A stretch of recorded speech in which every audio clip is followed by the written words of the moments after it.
kembali belajar mata pelajaran apa? Mata pelajaran kimia. Oke, sebelum kita memulai pelajaran kita, anak ibu bisa persiapan dulu bukunya, dirapikan. Buku kimia ya, ingat buku kimia yang harus ada di atas meja, buku catatan dan alat tulisnya semuanya. Sebelum kita memulai pembelajaran kita awali dengan doa. Doa dipimpin oleh Erni. Erni bisa tolong pimpin doa, anak ibu? Bisa, Bu. Oke, mari sebelum kita mulai pelajaran kita, mari kita berdoa menurut agama kita masing-masing. Berdoa dimulai. Doa selesai. Oke, terima kasih Erni udah mimpin doa kita hari ini. Oke, ibu mau nanya, sekretaris kelas yang mana? Saya, Bu. Oke, sekretaris kelas, apakah semuanya hadir hari ini? Ada 2 orang yang nggak hadir, Bu. Siapa nak? Beres dan Esther Ella. Oke, nanti buat laporan ke ibu ya. Oke, minggu lalu kita sudah belajar mengenai hakikat kimia. Masih ingat tentang hakikat kimia? Oke, ibu udah mulai lupa ya, karena libur yang minggu lalu membuat lupa. Oke, jadi karena kita kemarin sudah belajar hakikat kimia, sekarang kita akan membahas bagaimana proses reaksi yang terjadi melalui materi dan perubahannya. Jadi masih ada kaitan dari hakikat kimia itu sendiri. Kemudian bisa kita lihat juga pada materi hari ini kita kan mau belajar materi dan perubahannya. Pada materi dan perubahannya bisa kita lihat nih pada gambar yang di depan. Gambar yang di atas ini gambar apa? Es batu. Batu. Iya, ada es batu dan ada gambar. Kertas terbakar. Iya, betul ada ini. Berarti ada es batu dan kertas yang dibakar.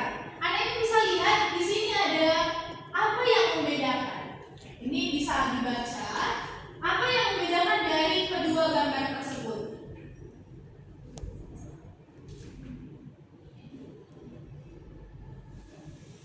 Suci? Oh, perbedaan bentuknya, Bu. Kalau es batu dia padat, Bu. Kalau kertasnya itu dibakar jadi diserbu. Oke, bagus sekali ya. Tapi coba dianalogikan dengan sudut pandang yang berbeda.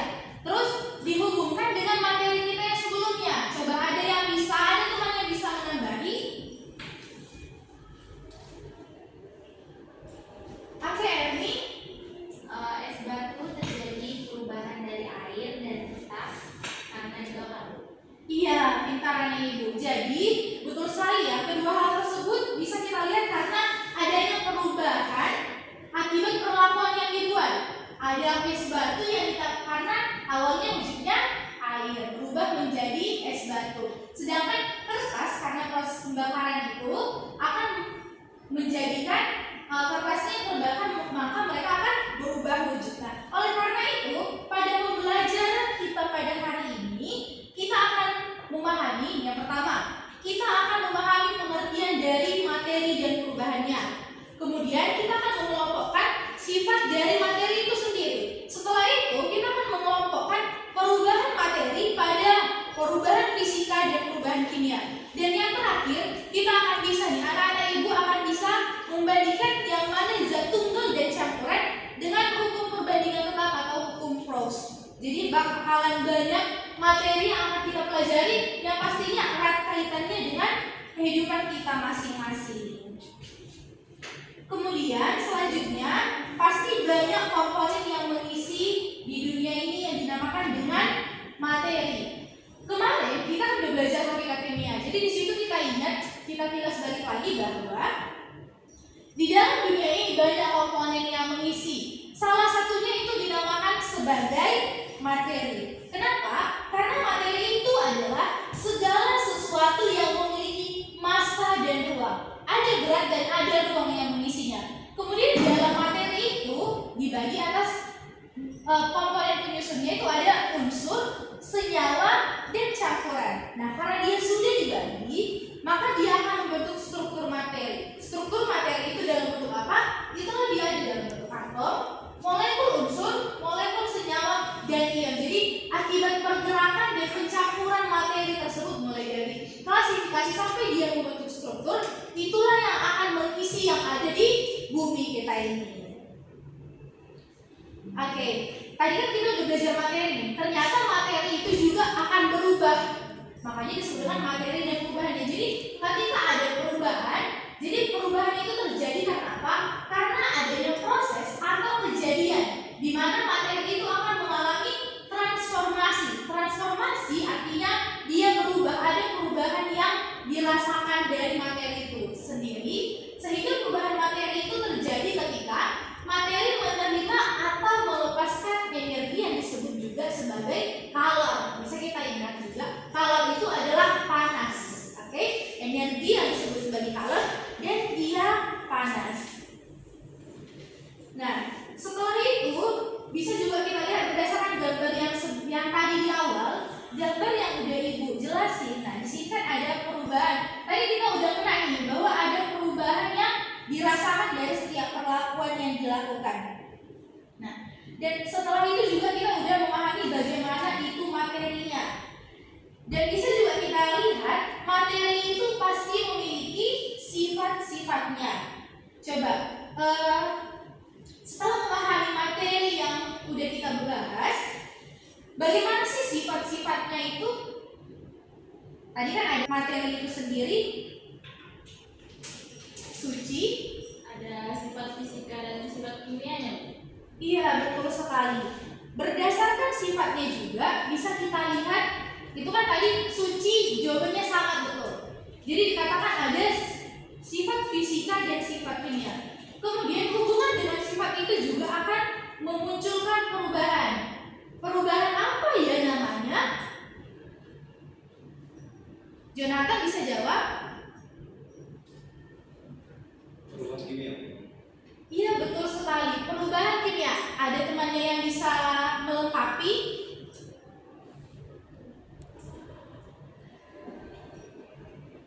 Herni? Dari sifat kimia dan fisika itu terdapat perubahan fisika dan perubahan kimia. Iya betul sekali. Berarti ada tetap namanya ada sifat fisika dan sifat kimia. Ada juga yang namanya perubahan fisika dan perubahan kimia. Kemudian juga pada perubahan fisika, pada perubahan tadi kan ada perubahan fisika dan perubahan kimia. Pada perubahan fisika erat kaitannya dengan wujud zat. Masih ingat apa itu wujud zat? Berapa banyak sih wujud zat yang ada dalam kimia? Ada 3. Iya, betul sekali. Hema bisa sebutkan apa itu? Gas, solid, liquid, sama satu lagi Ada teman yang bisa menambahi? Saya dulu. Oke, Jonathan.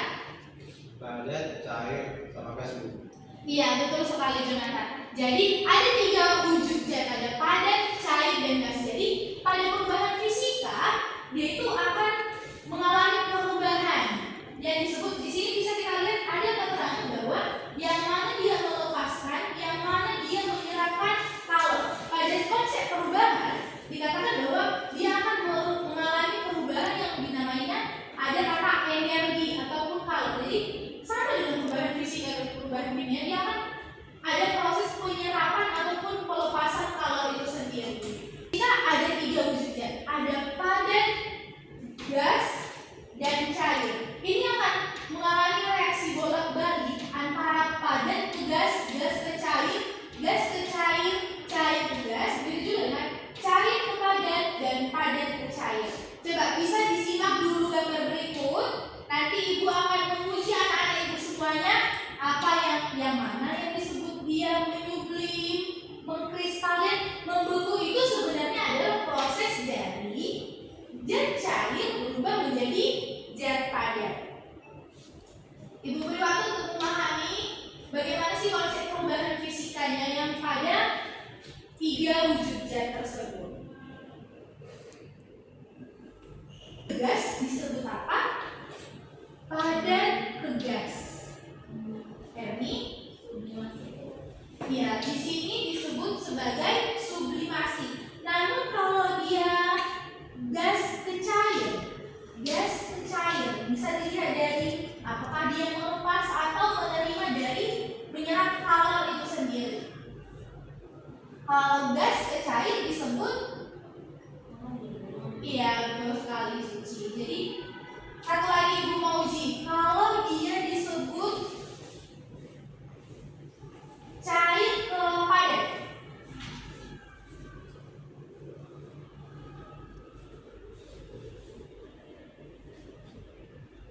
Cair ke padat disebut apa, Jonathan? Beku. Iya betul sekali. Berarti anak ibu udah paham ya. Oke, tepuk tangan untuk kita semuanya. Berarti sudah paham bagaimana terjadi perubahan fisika itu sendiri. Oke, selanjutnya kita masuk pada perubahan kimia. Kalau di perubahan kimia di sini kan ada yang namanya, coba gambar A itu gambar korek api. Gambar B itu ada asam, iya betul, ada Asam. kembang api. Terus yang C ada gambar, ledakan nuklir, ada ledakan. Ledakan. Gambar D itu ada adonan membuat kue.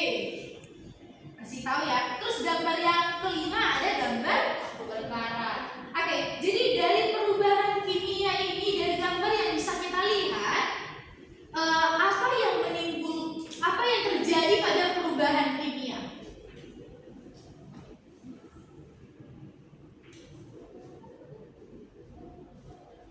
Dan dari perubahan fisika juga kan tadi kita lihat bahwa ada 3 wujud itu. Kalau di sini dia langsung berubah, berarti tidak ada wujud yang dipengaruhi pada perubahan fisika. Nah, berdasarkan analisis ini, apa jadi perbedaan dari perubahan fisika dan perubahan kimia tersebut?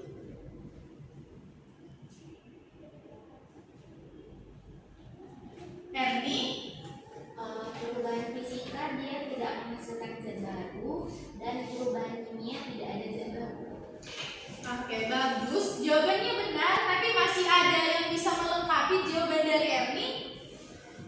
Bu, Suci? kalau perubahan fisika Bu dapat kembali ke zat yang semula, sedangkan perubahan kimia tidak bisa kembali ke zat semulanya, Bu. Iya, betul sekali. Jadi, jawaban anak ibu semuanya benar, tapi kita dapat saling melengkapi ya. Jadi hebat anak ibu semuanya. Jadi pada perubahan fisika itu bisa kita lihat tadi kan padat ke gas, menyublim. Berarti tidak mengubah zat itu menjadi zat baru. Dan bisa kita lihat bahwa dia bisa kembali ke zat semula. Air berubah menjadi es batu, membeku. Dengan keadaan sementara, dengan adanya waktu, dia akan bisa berubah lagi menjadi air tersebut. Berarti dia bisa berubah kepada keadaannya semula. Namun pada perubahan kimia bisa kita lihat tadi contohnya apa? Ledakan, korek api, terus ada juga perkaratan. Pada perkaratan itu bisa kita lihat bahwa dia akan menghasilkan zat baru yang berbeda dan dia itu tidak bisa dikembalikan ke keadaan sebelumnya atau semulanya. Jadi besi yang berkarat nggak bisa kita kembalikan jadi bagus lagi, gitu ya. Berarti anak-anak ibu mulai sekarang udah bisa membedakan apa sih perbedaan dari perubahan fisika dan perubahan kimia itu sendiri. Nah, untuk mulai memahami, supaya anak ibu lebih memahami, coba berdiskusi dengan teman semejanya. Ibu ada membuat peristiwa, yang mana sih dari keempat peristiwa ini, yang mana merupakan perubahan fisika dan yang mana yang merupakan perubahan kimia?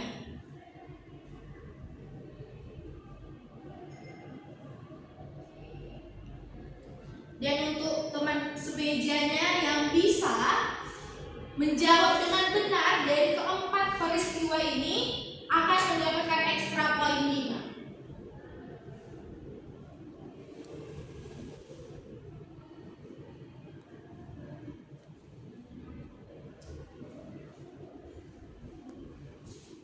Dan ini juga tetap berkesinambungan dengan tadi yang sudah kita bahas. Bagaimana sih apa yang menjadi perbedaan dari perubahan fisika dan perubahan kimia itu sendiri?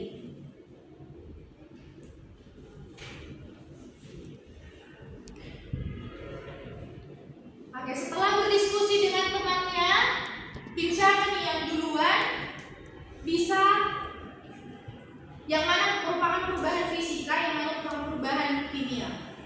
Oke, semeja dengan Gideon. setelah kami berdiskusi seperti atas, saya dapat menyimpulkan bahwa di perubahan fisika yang terdapat di nomor 4, sedangkan perubahan kimia terdapat di nomor 1, 2, dan 3. Iya, betul sekali. Jonathan dan Gideon sudah menjawab ya. Ada jawaban yang berbeda dengan tim yang lain. Apakah jawabannya semuanya sama? Sama Bu. Berarti kita semuanya sepakat ya.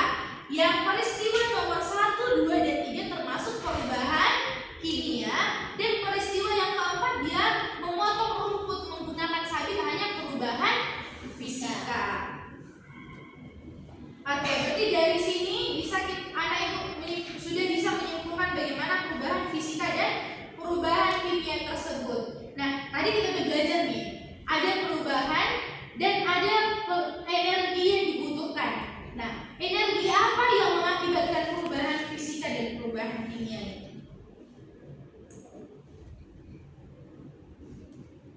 Pasti energi, perubahan itu akan didorong dengan energi. Coba kita lihat dari kertas terbakar, contoh gambar yang di awal. Kertas terbakar itu diakibatkan oleh energi apa? Teknik? Energi panas Bu. Iya, betul sekali. Berarti dia akibat menyerap panas sehingga kertas itu yang awalnya bisa utuh bisa terbakar berubah wujud. Kalau es mencair termasuk efek dari perubahan apa? Perubahan fisika. Iya, betul sekali Emma. Jadi dia itu diakibatkan oleh perubahan fisika. Berarti tadi kalau perubahan fisika kan tidak menghasilkan zat baru dan kembali ke wujud yang semula. Nah, setelah itu kita udah belajar nih bagaimana perubahan itu dan ada energi yang dibutuhkan. Dan bisa kita lihat ada bahwa hukum Proust. Oke, ada hukum Proust atau hukum perbandingan tetap yang menyatakan bahwa pada hukum Proust perbandingan massa unsur-unsur dalam suatu senyawa akan selalu tetap, tapi tidak tergantung pada sumber atau cara pembuatannya.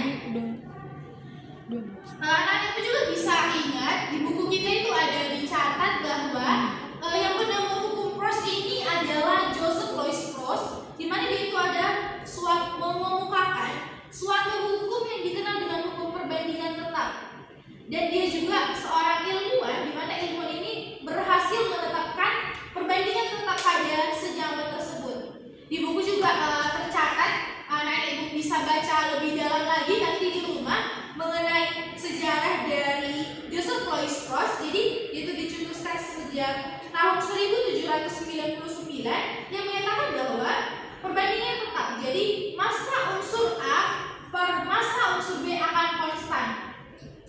Atau bisa kita lihat AR. Masih ingat ya, AR itu adalah nomor atom yang ada di setiap SPU. Semuanya kan bawa tabel SPU-nya. Nanti saat mengerjakan soal bisa dikeluarkan dan bisa dilihat dari situ. Jadi ketika adanya ARA dikali X, lihat X itu adalah massa atom dari si AR, dan ARB dikali massa atom dari si ARB, sama itu akan sama dengan massa A dibagi dengan massa B.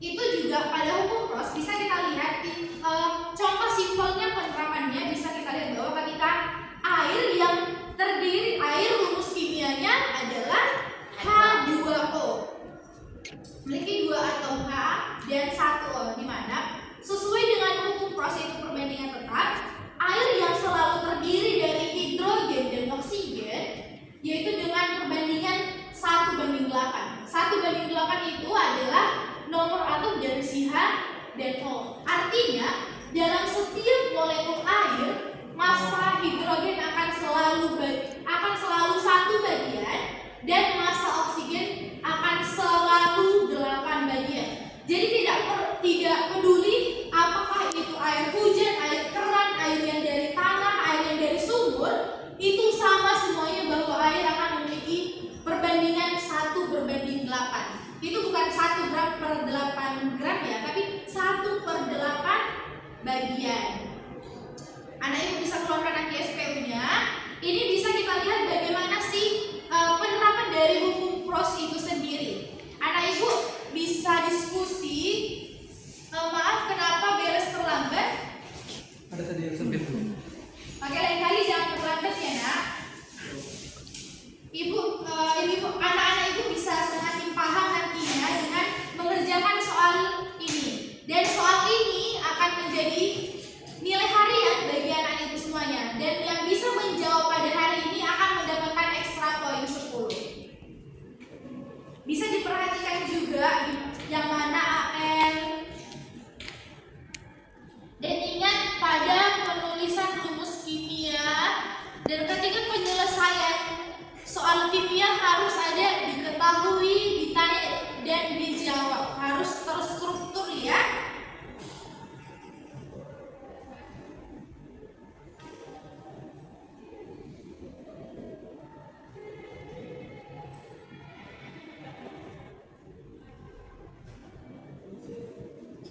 Oke. Ada yang udah selesai? Ada yang udah selesai? Ibu lihat sepertinya Suci udah semakin paham ya gimana caranya. Oke, Suci udah selesai nih nomor 1. Nanti Suci bisa ya mengerjakan ke depan.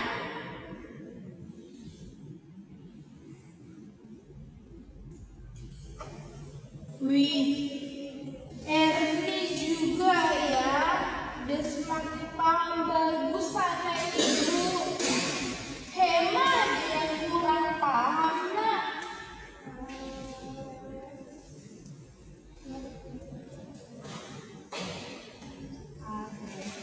Nanti Hema ya bisa nomor 2. Angkat berarti harinya dapat ekstra poin Suci dan Hema. Oke, bisa dikerjakan.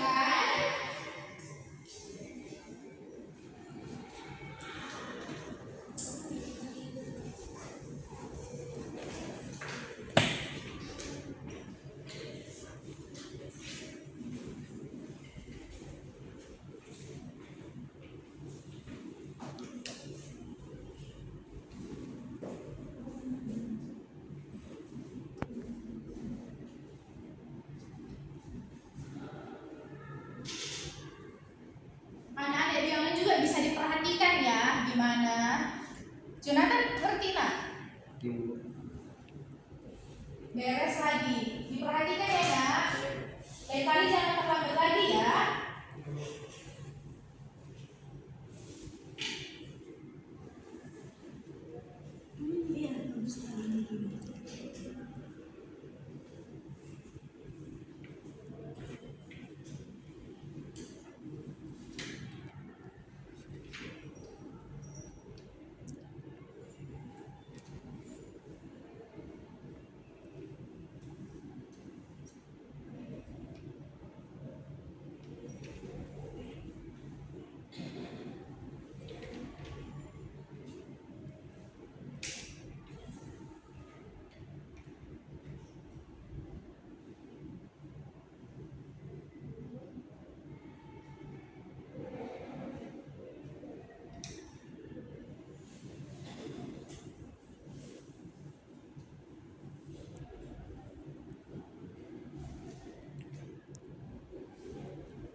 Z yang tersisa. Ibu. Oke, bagusan Ibu. Dan untuk FES2 yang terbentuk, dia berarti dengan perbandingan 7 berbanding 8 bagian ini, bisa kita lihat yang terbentuk itu adalah totalnya. Berarti yang dipanaskan dan yang sudah ada 21 ditambah 2 dengan 24 menjadi 45 gram. Jadi yang terbentuk itu adalah 45 gram. Kemudian untuk jawaban dari Hema, bisa kita lihat yang ditanya adalah massa oksigen yang bereaksi. Sehingga massa oksigen yang bereaksi itu pada 4 gram. Ingat ya, dia tetap ada pada 4 gram massa oksigennya dulu. Jadi harus kita ketahui berapa massa oksigennya dan dilihat pada massa karbon dioksidanya. Dengan perbandingan 11 berbanding 3 dikali dengan massa karbonnya, maka massa karbon dioksidanya adalah sebanyak 5,5 gram. Jadi tepuk tangan untuk teman-teman kita yang dapat pembelajaran kita hari ini sudah cukup. Semoga anak ibu bisa memahami lebih dalam lagi dan bisa mendapat materi kita hari ini. Jadi bisa kita lihat dari kita udah mengetahui apa tujuan pembelajaran kita dan apa sih kesimpulan dari pembelajaran hari ini. Ada yang bisa menyimpulkan pembelajaran kita hari ini apa? Oke, Erni. Ibu, jadi kesimpulan yang bisa saya ambil bahwa materi itu adalah segala sesuatu yang memiliki massa dan juga menempati ruang dan dapat mengalami perubahan baik secara fisika maupun perubahan kimia. Dan perubahan fisika itu tidak mengubah komposisi zatnya, sedangkan untuk perubahan kimia dia menghasilkan zat baru. Dan untuk mengelompokkan materi berdasarkan sifat-sifatnya, untuk sifat fisika seperti wujud, warna, titik-titik, dan untuk sifat kimianya seperti mudah terbakar seperti contoh yang diberikan tadi, lalu berkarat. Dan untuk pengelompokan perubahan materinya menjadi perubahan fisika, dia bersifat sementara dan tidak menghasilkan zat baru, sedangkan untuk perubahan kimia bersifat permanen dan menghasilkan zat yang baru. Dan untuk perbedaan zat tunggalnya, Oke, sepertinya bisa ya disimpulkan apa yang bisa kita simpulkan pada pembelajaran kita hari ini. Jadi terima kasih untuk Erni yang udah bisa menyimpulkan. Ibu harap juga anak-anak ibu yang lain bisa menyimpulkan apa yang menjadi kesimpulan pada pembelajaran kita hari ini. Dan ibu harap tugasnya bisa dibuka buku halaman 21. Ada soal latihan nomor 5 sampai nomor 15. Di situ akan membahas tentang hukum Roos. Jadi itu sebagai tugas hariannya dan akan dikumpulkan pada pertemuan kita selanjutnya. Dan sebelum masuk akan dikumpulkan bukunya di meja ibu di ruangan guru ya. Oke, terima kasih untuk hari ini. Dan minggu depan juga kita akan belajar mengenai bagian dari unsur kimia tersebut. Bisa dibaca kembali nanti bukunya supaya pembelajaran minggu depan kita bisa lebih mudah untuk memahaminya. Oke, sekian pembelajaran kita hari ini. Selamat siang semuanya. selamat siang Bu. Terima kasih Bu. Fitnah.